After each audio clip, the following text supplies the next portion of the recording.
Біз физиканы оқытқан кезде ең бірінші енгізетін нәрсе ол физикалық шамалар.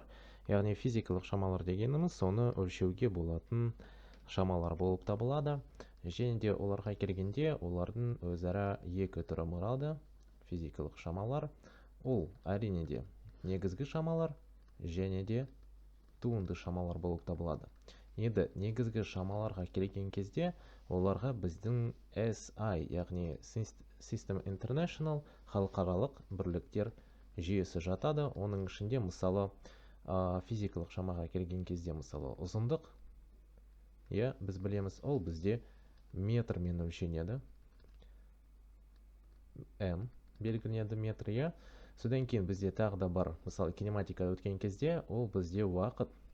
Ең негізгі шамалары ол ұзындық және де уақыт, мысалы жол, орын ауыстыру болып табылады. Мынау жерде уақыт бізде секунда. И S әрпімен белгіленеді.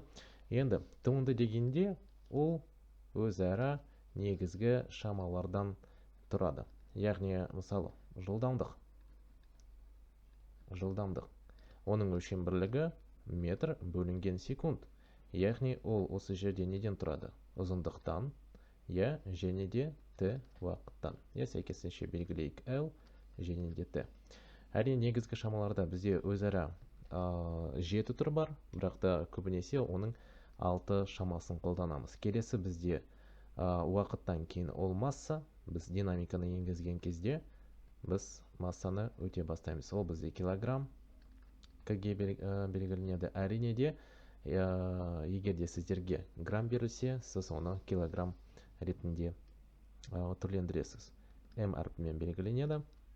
Келесі бізде біз динамикадан әрі қарай молекулалық физиканы өтеміз. Осы жерде біз зат мөлшерін енгіземіз. Зат мөлшері ол химиядан бізде белгілі болып табылып отыр. Ол бізде моль. Солай жазылады. Оның ешқандай бір белгілемесі қысқаша түрі жоқ. Және де осындай нью әрпімен, грек әрпімен белгіленеді. Содан кейін бізде зат мөлшерінен кейін біз кетеміз электростатикаға, және электродинамика, яғни электр және магнетизм, және осы жерде ток күші атты физикалық шама пайда болады. Біз оны ампермен, ғылым атымен белгілейміз, сол себепті бас әрпімен жазылады, және де оның қысқаша жазуы А дейді да, и белгіленуі бізде I. Ағылшын тіліндегі I.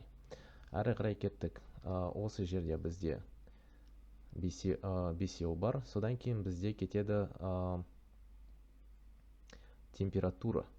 Үлкен әрпімен Т. Температура. Әрине ол бізде ток күшінен алдын.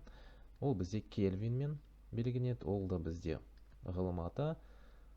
ғылыматы, сол себепті бас әрпімен жазылады. Әрине де бізге мысалы температураны өлшеген кезде біз градус цельсийлермен ыңғайлы өлшеуге, бірақ та халықаралық бірліктер жүйесінде температураның шамасы ол кельвин болып табылады. Және ең соңғысы ол бізде интенсивтілік. Кейбір кездерде оны да I әрпімен белгіленеді. Мынау бізде ол жарық интенсивтілігі, бірақ та ол сонша қатты бізде зерттелмейді, оқытылмайды. Ол бізде кандела атты өлшем бірлігімен өлшенеді, КД деп. И осы 1, 2, 3, 4, 5, 6, 7 негізгі шама және оның өлшем бірліктері халықаралық бірліктер жүйесіне кіреді. Ал жаңа ғана қарастырғандай бізде туынды шамалар болды. Ол бізде осы негізгі шамалардан тұрады. Міне, мысалы жылдамдық ол метр бөлінген секунд, яғни ұзындықты бөлеміз уақытқа. Содан кейін бізде бар мысалы тығыздық.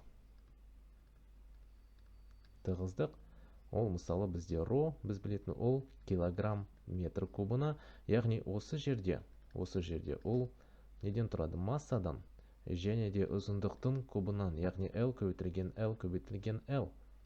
Егер де солай қарасақ, мінеке бізде физикалық шамалар өзара осы екі негізгі түрге бөлінеді.